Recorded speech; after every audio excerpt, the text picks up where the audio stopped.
അവസാന കാലാവുമ്പോ ഏറ്റവും കൂടുതൽ പെരുകുന്ന ഒരു തെറ്റ് കുടുംബം വന്ന് മുറിക്കലാണ്.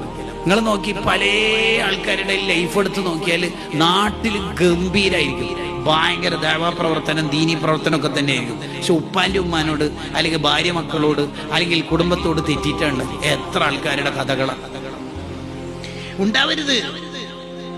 ഹംസ റളിയല്ലാഹു അൻഹു ഉഹദ് യുദ്ധത്തിൽ കൊല്ലപ്പെട്ടപ്പോ നബി സല്ലല്ലാഹു അലൈഹി വസല്ലം കുറേ നേരം കരഞ്ഞുപോയി ഹംസ തങ്ങളെ കണ്ടിട്ട്.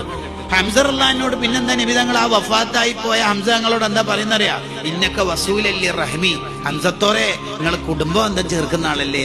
അത് വലിയ ക്വാളിറ്റി ആയതുകൊണ്ടാണ് അത് എടുത്ത് പറയുന്നത്.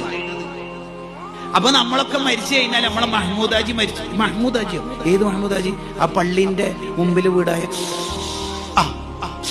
ന്റെ ശേഷം നാട്ടുകാരെന്താ പറയുന്നറിയോ? പെങ്ങന്മാരെല്ലാം പൊന്നുപോലെ നോക്കിയ ഒരാളാണ്. പെങ്ങന്മാരെ വീട്ടിലേക്കല്ല റമദാനാകുമ്പോഴും വിശേഷ കാലത്തൊക്കെ എത്ര ചാക്ക് അരിയാ കൊണ്ടിടല്. അങ്ങനെ പറയേണ്ടത്, അല്ലാണ്ട് നാട്ടുകാർക്ക് ഭയങ്കര സേവനം എന്നല്ല. ആദ്യം കുടുംബത്തിന് സേവനം ചെയ്യണം നമ്മൾ.